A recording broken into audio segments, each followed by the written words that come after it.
Good morning guys. For today's mayroon kaming pupuntahan guys. For today's video guys. So guys, alis muna kami.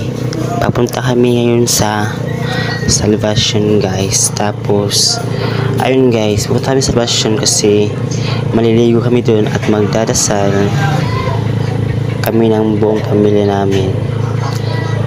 Kasama ko ang kapatid ko at nanay ko at tatay. Punta kami ngayon sa Salvation kasi maliligo at magdadasal kami. So ayun guys, nandito na kami ngayon.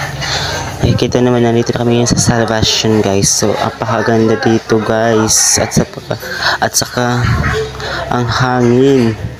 Ang sarap dito guys. So medyo wala pang tao, medyo hindi pa maraming tao kasi andito na po kami sa Salvation.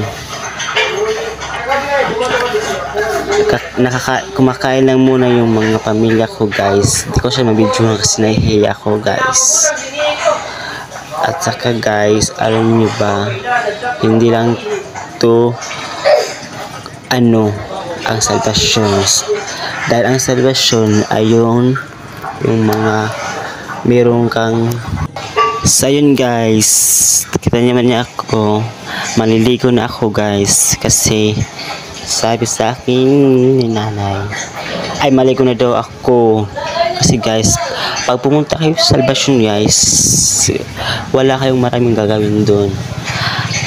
Is first ay magdadasal lang kayo, para tapos magdasal ay maligo na kayo guys. So guys, kitang-kita naman nyo. And guys, so hindi siya malalim guys. Pumunta pa ako dyan sa gitna, pero hindi pa rin malalim. Pero takutin talaga ako sa ilog kasi baka meron kung ano lang.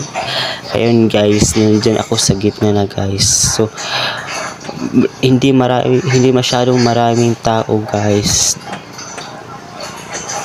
So ayan, patingin-tingin pa ako guys. Hindi pa ako dyan nakakaligo guys kasi alam nyo ba, hindi ko pa kaya maligo kasi ang init guys. So guys, thank you for your watching, and don't forget to share and subscribe and follow